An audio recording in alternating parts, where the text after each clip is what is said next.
연결돼 있다, 협업하고 있다. 그래서 심폐기능은 전반적인 체력과 건강의 이제 핵심이 되는 건데, 이 지금 순환의 중심에 그 산소가 공급되고 이산화탄소가 배출이 되는 그 협업을 심장과 폐가 하고 있다는 거죠. 맞죠? 예. 그래서 이 이제 심장을 먼저 알아보는 시간인데, 그러니까 뭐 우리 몸속에 가장 중요한 장기가 뭐 얼마나 많겠습니까? 근데 사실은 그 막 마지막에 사람이 죽는다라고 표현을 하는 거는 이 심장이 멈추는 거잖아요.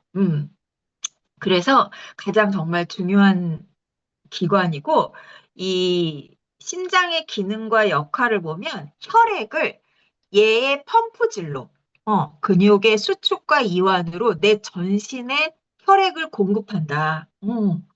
너무너무 중요한 아이죠. 근데 이렇게 주먹만큼밖에 안 생겼고, 여기에 지금 9,000리터가 하루에 지나간다로요. 어마어마한 양이죠.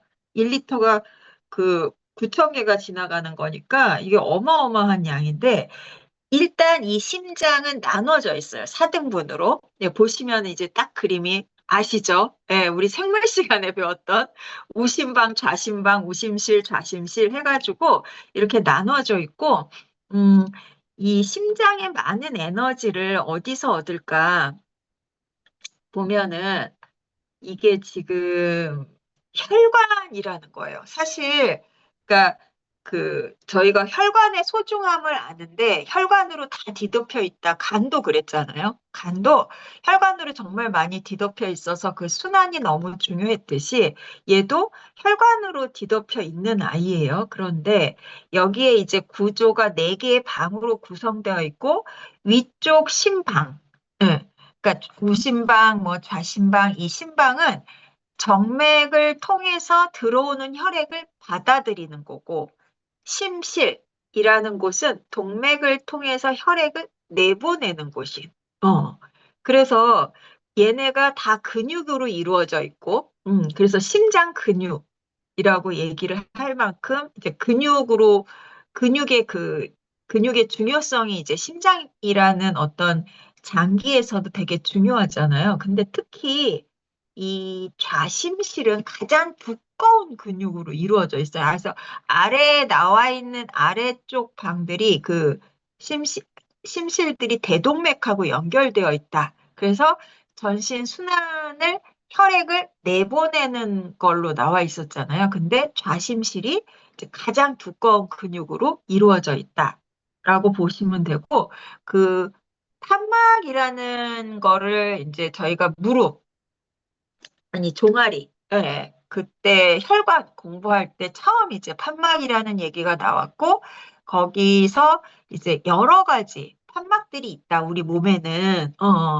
그런 얘기들을 했었는데, 지금 심실과 동맥 사이에 판막이 있고, 이 판막은 한쪽 방향으로만 열리기 때문에 혈액이 거꾸로 흐르는 역류하면 진짜 큰일이 나겠죠? 흐르는 걸 막고, 이제 이 운동을 얘도 돕는데, 그러니까 근육이 중요하다라는 게 이 판막도 근육으로 되어 있기 때문에 이 역시 또 중요하다라는 얘기가 있고, 이 심장 박동과 그 과정, 그래서 혹시 주변에 저는 지금 두 분이더라고요. 제 소비자 중에 심장에 심장 박동기를 다신 분이 있어요. 그래서 이 1699가 안 돼. 그분들은. 그러니까 왜 안 되냐면 1699가 전기 흐름을 일으키지 않는다고 본사에선 했지만 해본 그러니까 해보고 안 되면 어떻게 되냐면 전기가 흐르잖아요. 그분들 그 가슴을 열어서 그러니까 뭐, 심장 박동기를 다시 설치해야 된대요. 그러니까 당연히 그거를 안 하시려고 하더라고요. 이 심장 박동이 심장 내 전기 자극 시스템에 의해서 조절되고 있다라는 거예요. 그래서 그분들이 왜 그거를 달았냐면 심장이 잘 움직이지 못해서. 그래서 달았는데 이게 사실은 전기 자극 시스템에 의해서 조절되고 있다. 너무 신기했던 내용이었고, 이 심혈관이 건강하지 않을 때 생기는 일들 그랬을 때 저희가 용어 정도는 알고 있으면 좋을 것 같아서 뭐 이렇게 질병을 저희가 이제 막 담당하진 않지만 이제 마이 웰리스 랩을 이제 가동시켜 보면 약간의 그 조금 질병의 전 단계에 있는 분들이 계실 수 있거든요. 그래서 용어 정도는 심부전이 뭐냐? 심부전. 많이 들어보셨죠? 그래서 심장이 충분한 혈액을 펌프하지 못해서 온몸에 영양분이 못 가는 거. 그러니까 부족한 상태, 심부전. 그다음에 심근경색. 이 말은 정말 많이 들어보셨죠? 심근경색. 다시 말하면 심장마비. 예, 심장마비가 더 와닿으시죠? 그래서 심장 근육에 혈액을 공급하는 관상동맥이 갑자기 막혀서 심장 조직이 괴사하는 질환인데 여기서 이제 가장 중요한 용어가 관상동맥.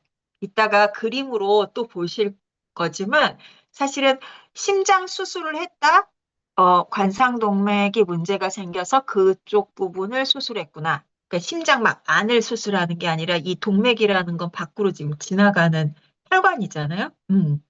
그래서 혹시 이따가 이제 김일도 리더님 스탠스 시술에 대해서 얘기를 하겠지만 소화가 안 돼서 식사를 못 하셨다고 했고요. 그다음에 막 식은땀 같은 게 났다고 그랬고 어지러웠다고 말씀을 하셨어요. 그러니까 이게 심장마비 직전에 어떤 증상 같은 것들이고요. 그리고 고혈압. 이거는 우리 너무 잘 알고 있죠. 혈관의 저항이 높아져서 심장이 더 큰 압력으로 혈액을 내보내야 하는 상태, 혈압이 높은 상태고, 부정맥. 요즘에 제가 많이 들어봐요. 부정맥, 혜진 씨, 나 부정맥인데 어떻게 해야 되냐고. 이게 원래 심장이 뛰고 있는 걸 우리가 느끼지 못하지 않나요? 근데 뭐 발표 직전에 막, 심장이 두근거려 막 이런 건 있을 수 있는데, 원래는 이게 느껴지지 않아요. 심장이 뛰는 게. 그런데 이 심장이 불규칙하게 뛰는 거고, 이 뛸 때 이 느낌이 있다는 거예요. 부정맥. 그 다음에 협심증. 어, 이 심장으로 가는 혈액 공급이 부족해서 가슴 통증이나 압박을 반복적으로 받는, 하는, 이거 막 쥐어짜는 그런 어떤 드라마에서 많이 보는 한 장면, 협심증. 그다음에 동맥경화증. 이것도 저희가 잘 알고 있죠. 그래서 당연히 이제 혈관 내벽에 뭔가 쌓여가지고 좁아지고 딱딱하게 굳어지는 질환이고 뇌혈관 질환. 당연히 이제 이거는 뇌졸중으로 저희가 많이 알고 있죠. 그래서 내려가는 혈관에 문제가 생겨서 혈류가 차단되는 그래서 뇌혈관 질환 요렇게 보시면 되고 심혈관 질환의 대표적인 증상을 보면 가슴 통증, 호흡곤란, 어지럼증, 피로감이에요. 그래서 이게 젊은 사람들한테 만약에 이런 게 생기면은 그러니까 가슴 통증까지 모르겠는데, 그러니까 피로감이나 어지럼증이나 호흡곤란 정도가 되면, 어, 이게 내가 심장에 문제가 있어서라고 절대 생각하지 못한다라는 거, 특히 젊을수록. 예, 예, 지금 고혈압과 심혈관 질환, 그래서 이게 이제 혈관이 보이는데 살짝 이쪽이, 한쪽 혈관이 좁고 뭔가 침전물이 보이는데, 라고 보이시죠? 그러면서 여기가 이제 뭐 상처를 입었는데 LDL 콜레스테롤이나 이런 애들이 깨지면서 여기다 계속 들러붙으면서 이게 좁아지게 되는 거죠. 그래서 그 스탠스 시술을 많이들 하세요. 사실 젊은 분들도 많이들 하는데 여기 스탠스 시술은 어떤 거냐면 이렇게 좁아진 혈관에다가 이렇게 정말 스탠스를 박는 거죠. 근데 이제 문제는 어때 보이세요? 더 잘 걸리게 생기지 않으셨어요? 그물망이고, 정말 철을. 그렇기 때문에 이게, 굉장히 관리를 잘 안 하면 하나마나한 거라서 뒤에 시기가 정말 중요한 시술이 바로 스탠스 시술이다. 지금 보시면 여기 막혀서 혈액이 흐르지 않아요. 이 두 군데. 원래 혈관이 있었던 데예요. 그래서 스탠스를 시술한 다음에 다시 혈액이 흐르기 시작하죠. 예. 그러니까 이만큼 정말 중요한 부분이고, 이 심혈관 건강은 이렇게 개선하자라고 했을 때, 저희가 심혈관 건강에서 뭘 먹어야 돼요, 혜진 씨? 그러면 오메가3를 가장 많이 얘기했던 것 같아요. 네. 이 지금 건강 코칭, 이 오픈 건강 교실 시작하기 전에는 제가 오메가3를 제일 많이 얘기를 했는데, 지금은 칼슘도 그만큼 많이 얘기를 하고 있어요. 칼맥틴, 칼슘, 마그네슘. 왜냐하면 근육은 수축과 이완을 하는 게 잘 돼야 되는데 칼슘, 마그네슘이 부족할 때 저희가 어떻게 되는지 아시죠? 네. 수축 이완이 잘 안 되는 거예요. 그래서 연이어서 마그네슘 나오고 있고 그게 너무 중요하다. 그리고 오메가3. 네. 그래서 아까 관상동맥 얘기를 했는데 얘가 얘가 막히면은 진짜 큰일이거든요. 그래서 이 부분에 대해서 뭐 혈중 중성 지방, 그다음에 콜레스테롤 수치 억제, 그다음에 염증 억제 이런 거에 이제 오메가3가 정말 중요하다. 염증을 녹인다. 우리는 여기까지 굉장히 잘 알고 있고 그다음 나오는 영양소가 셀레늄이에요. 이게 아까 이제 스탠스 시술을 보셨지만 사실 항산화력이 떨어지는 사람들은 거기에 많이 걸릴 거예요. 그 스탠스 시술을 하셨더라도. 그래서 나중에 반드시 문제가 생겨서 그럼 어떻게 하냐면 또 옆에 또 한대요. 같은 곳에 같은 걸 할 수 없으니 또 옆에 또 해서 그걸 또 확장시켜 놓는다고 하거든요. 그러니까 이런 게 반복되면은 당연히 그 사람의 혈관은 정말 위험한 상태가 돼서 그래서 항산화 영양제 셀레늄 너무 필요하다. 그리고 저희가 이제 혈압에 도움이 된다. 혈압 감소에 도움이 된다. 딱 대놓고 지금 초이스 책자 안에서 있는 게 코엔자임 Q10이죠. 그래서 신부전, 고혈압 보조 치료에 활용이 되는 코엔자임 Q10 그리고 비타민 D, 그다음에 거기다 K2까지 들어간 이제 저희 그 비타민 D 제제가 새로 나왔는데 이게 뼈랑 심혈관 건강에 정말 중요한 역할을 하고 있다. 그리고 비타민 C는 앞서 이제 셀레늄처럼 항산화, 산화되면 안 되거든요. 그러면 LDL이 터지고 뭉치고 엉겨 붙게 되니까. 그래서 고혈압과 고지혈증 치료의 진실, 그래서 이 고혈압 치료제의 작용 원리와 한계, 우리가 고혈압이라는 그 약제의 기본 원리는 혈관을 확장시킨다. 그 약이. 그 다음에 혈액량을 줄인다. 그러면 혈압이 내려가겠죠. 왜냐하면 아까 혈압이라는 건 혈관을 통과하는 혈액의 압이니까. 아예 혈액을 줄여버리는 거예요. 이렇게 되면은 아니, 혈액을 줄이면 어떻게 되시겠어요? 가뜩이나 압력이 떨어져서 지금, 혈액이 만약에 없어지게 된다면 정말 중요한 부분에 그 혈액이 못 가는 상태가 생길 수 있잖아요. 그리고 심장 박동을 조절하는 방법이 있다. 그래서 이 심장의 수축력을 조절하는 그 원리로 고혈압 약이 또 나와 있는 게 있습니다. 그래서 세 가지 다 문제가 있어요. 문제가 있는 원리로 그 혈압을 조절하는 거고 약물로 하는 거는 그래서 영양요법으로 고혈압을 치료할 때는 아까 이제 말씀드렸던 그러면 영양요법으로 혈압을 어떻게 잡는데 칼슘, 마그네슘, 오메가3 그다음에 항산화 영양소 이걸로 고혈압을 영양요법으로 치료하는 방법이 되겠습니다. 그 다음에 저희 주변에 고지혈증 약 먹는 분들이 진짜 많아요. 정말 의사의 권유를 거쳐서 젊은 분들은 좀 테스트 기간을 3, 4개월 지켜보고도 계속 그 콜레스테롤 수치가 높으니 먹읍시다. 별거 아닙니다 하면서 이제 그 의사랑 이렇게 조금 이제 타협을 보면서 먹는 젊은 층들이 지금 굉장히 많이 늘어났거든요. 그래서 이거를 먹지 못하게 할 수가 없는 거예요, 저도. 그러면 이 사람들이 고지혈증 약을 먹었을 때, 그럼 그 고지혈증 약의 부작용은 반드시 알려줘야 된다. 부작용은 반드시 알려줘야 된다. 그게 스타틴 계열의 그 약물 부작용 중에 가장 큰 부작용은 코엔자임 Q10의 감소예요. 그래서 이 코큐텐의 감소를 반드시 알리고 코큐텐을 복용하게 해야 된다.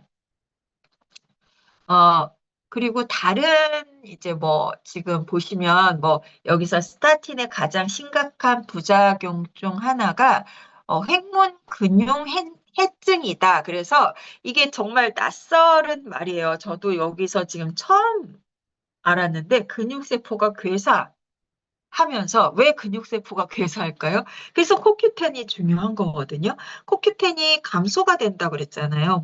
그러니까 아예 못 나와요, 간에서. 이렇게 계속 코큐텐의 부재로 되면 어떻게 될까요? 근육세포가 괴사하면서 문제가 생기는 거죠. 그래서 그 용어가 있더라고요. 이런 용어. 그치만 기본적으로 봤을 때 코큐텐의 필요성을 계속 알리면 그분들한테 도움이 확실히 될 거다라는 얘기고, 이제 폐로 넘어갈게요. 네, 심장에서 이제 폐로 넘어가는데 1분 저희가 숨을 쉬었어요. 벌써 몇 분을 숨을 쉬었을까요? 1분에 우리가 호흡하는 양이 6리터, 거의 7리터 정도라고 보시면 돼요. 공기의 양이 1분에 7리터. 말 많이 하는 사람은 더 많이, 뭐 마라톤 뛰는 사람은 1분에 뭐 더 많이. 그래서 이 폐 기능을 보면은 어,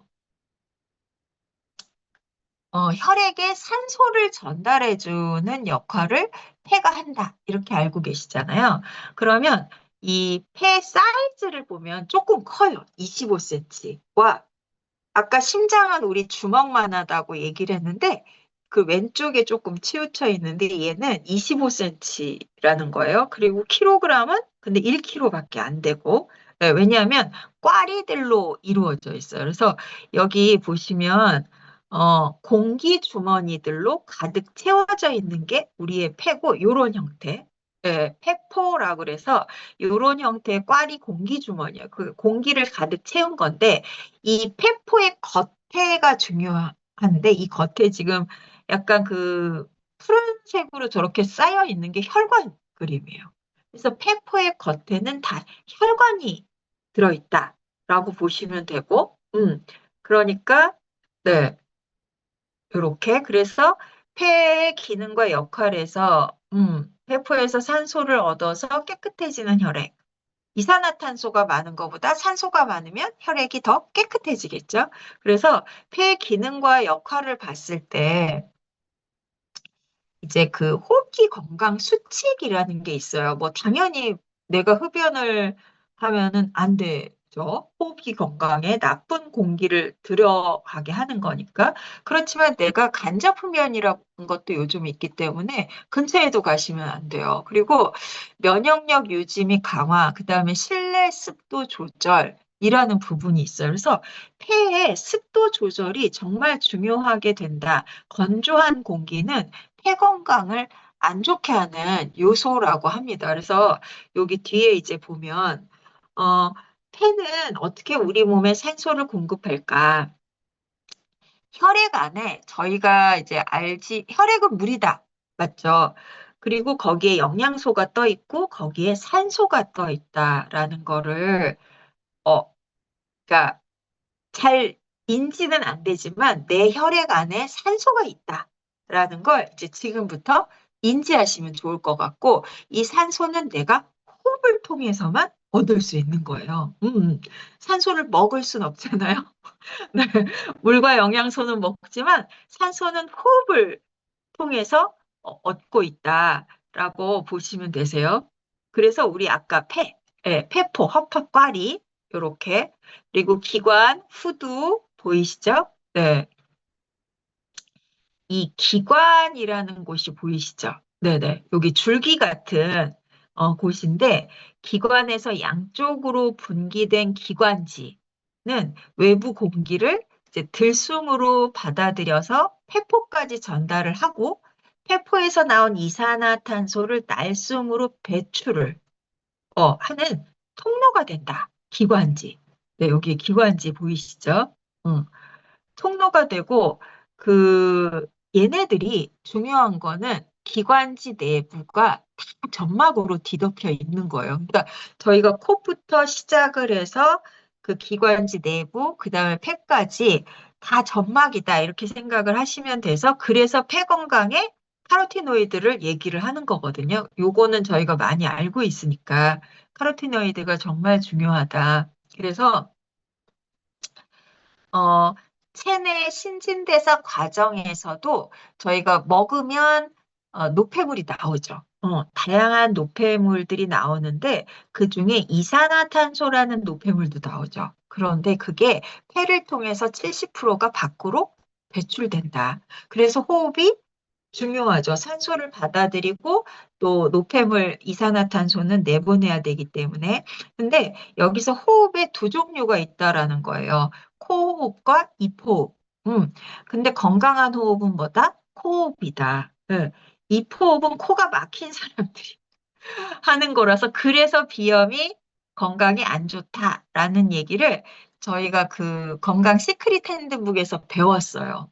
그래서 여기 코의 구조를 보시면 이렇게 이제 편도, 맞아. 편도라는 것도 굉장히 후두, 예, 그 다음에 기관, 식도, 이렇게 다 보이시죠? 기관지가 앞에 있고 식도가 뒤에 있죠?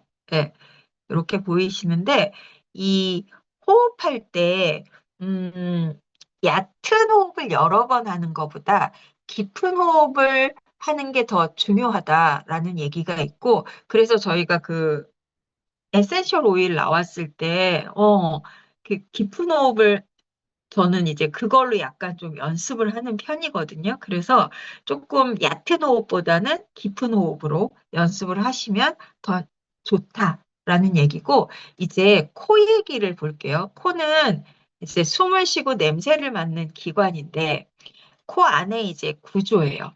그래서 이 코털의 그게 얼마나 중요한지 이제 보여주는 거고, 부비동이라는 거를 이제 조금은 생소하니까 한번 보고 가면, 이 부비동이라는 공간에서 내가 찬 공기를 겨울에 마셨을 때 약간 코에서 좀 데우고 넘긴다고 알고 계시잖아요. 예. 그래서 이 부비동 이 공간에서 이제 그러니까 코에 이제 안쪽으로 들어가기 전에 차가운 공기를 데우고 들어가고, 그다음에 웃긴 게 이제 코하고 눈하고 뇌가 연결돼 있다라는 거는 저희가 어느 정도는 알고 계시죠. 그래서 눈과 뇌를 보호하는 기관이기도 합니다. 부비동은. 그래서 여기 보시면 기도, 식도 보이시죠? 네. 이제 기도의 구조와 역할. 그래서 이렇게 보이시면 지금 네네. 여기에서 네. 뒤에 어, 책 내용으로 이제 한 번 더 기도 보면 될 것 같아서 빠르게 넘길게요. 뒤에 이제 저희가 좀 가야 될 게 있어서 폐가 건강하지 않을 때 생기는 일들 했을 때, 폐렴은 아시죠? 네. 건강하지 않을 때 생기는 가장 저희 주변에 흔한 건 폐렴인데, 만성 폐쇄성 폐질환. 음. 이 부분인데 이거를 만성 폐쇄성 폐질환이 폐 기능이 점차 저하되는 만성 질환으로 호흡곤란, 기침, 가래 등을 이 주요 증상이다라고 되어 있고 이게 그 실내 공기 오염이나 가스레인지 사용 시 발생되는 그 독성 물질 때문에 이렇게 될 수가 있다라고 합니다. 그다음에 폐섬유증은 단단해지는 거예요, 폐가. 아까 공기 주머니들이라고 그랬는데 이 폐섬유증은 진짜 호흡조차가 일상 활동에서도 안 되고 폐암은 비정상적으로 증식하는 종양이 생긴 것을 폐암이라고 하고 폐부종 요것도 많이 들어보셨죠?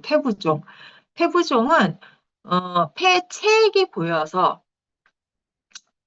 그 호흡곤란을 유발하는 상태다라는 얘기를 하는 거고요. 그 다음에 폐감염이 있고 폐렴, 폐렴이 있는데 이 폐렴이 감기는 세균성은 거의 없죠. 다 바이러스죠. 근데 폐렴은 세균이나 바이러스. 두 가지, 그러니까 세균일 수도 있고 바이러스일 수도 있어서 폐렴에서는 항생제를 쓰는 게 어느 정도 조금 이렇게 이해가 되는 부분이 있거든요. 그래서 폐렴으로 많이 발전을 하는 경우가 있죠. 심해지면 감기가. 그리고 기관지염, 많이 들어보셨죠? 그리고 결핵. 이렇게 폐 건강이 안 좋을 때 생기는 건데, 그러면 폐 건강은 어떻게 개선을 할 거냐는 거예요.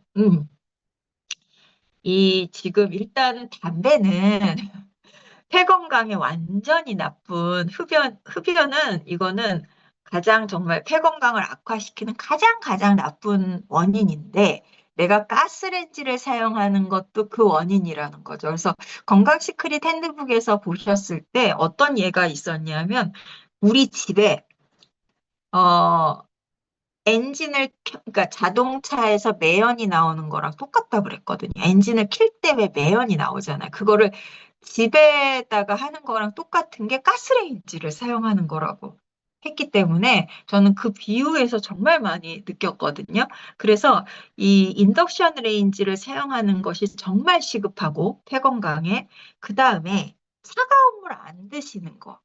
그러니까 이게 지금 따뜻한 물 섭취라고 써 있는데 점막을 너무너무 자극을 한대요. 그래서 조금 왜 약간 호흡기에 조금 문제가 있거나 감기에 기운이 있을 때 찬 음료 마셨을 때 어떠세요?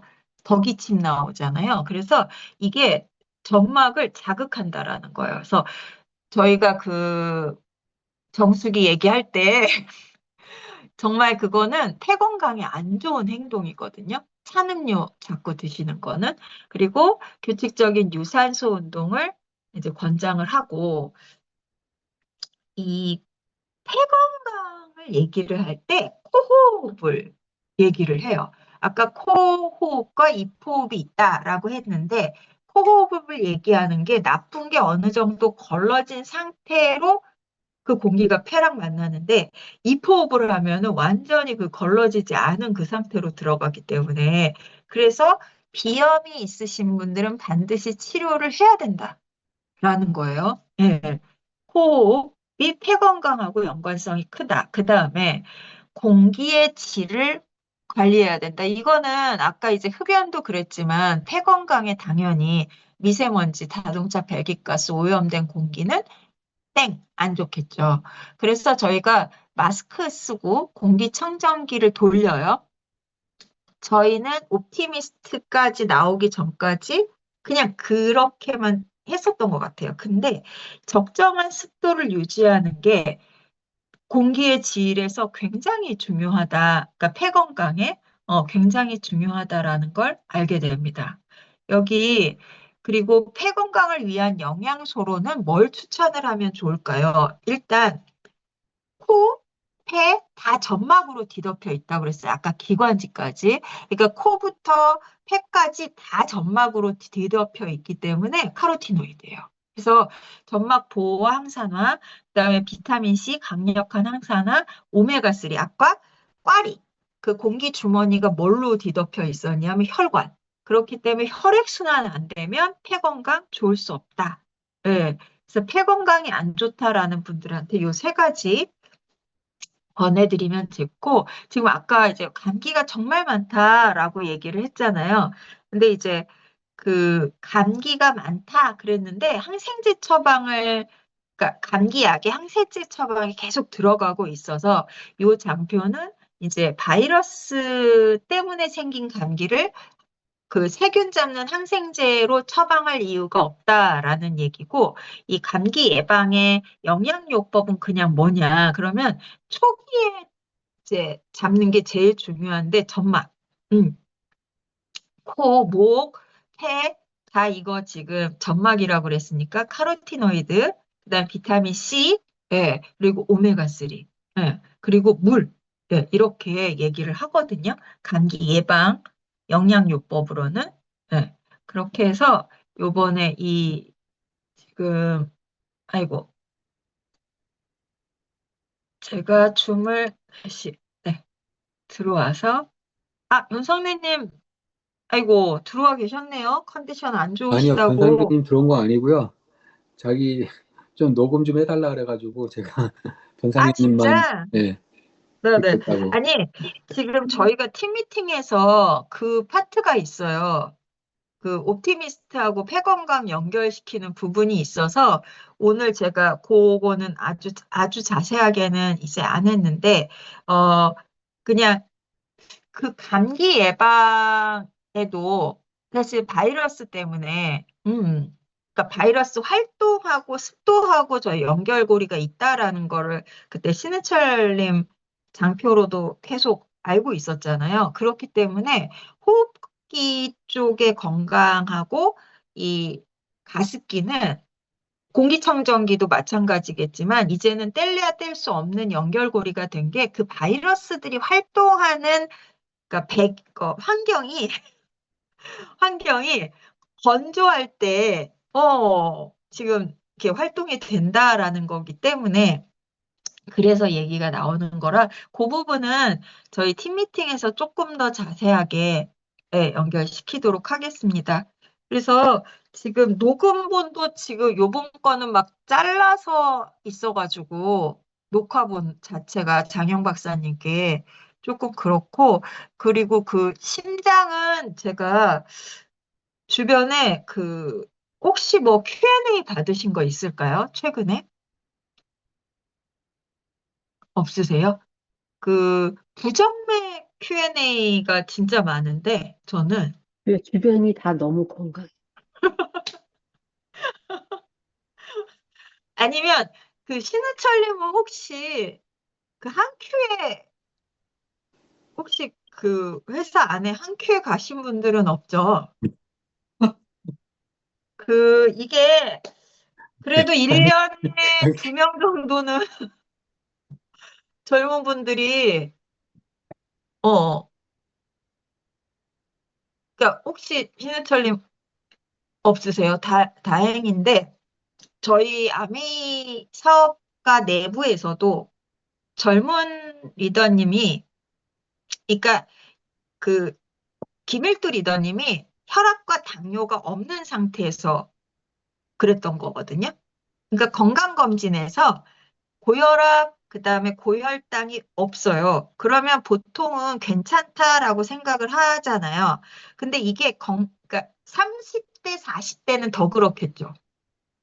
내가 건강검진을 계속 하고 있는데 혈압도 없고 혈당도 없어. 그러면 된 거 아니야? 맞잖아요. 그리고 남자고 30대, 40대인데, 근데 이분들이 급사를 하는 거예요. 그 아까 보셨지만, 그게 그 이제 22살이 가장 최연소 환자라고 얘기를 했거든요.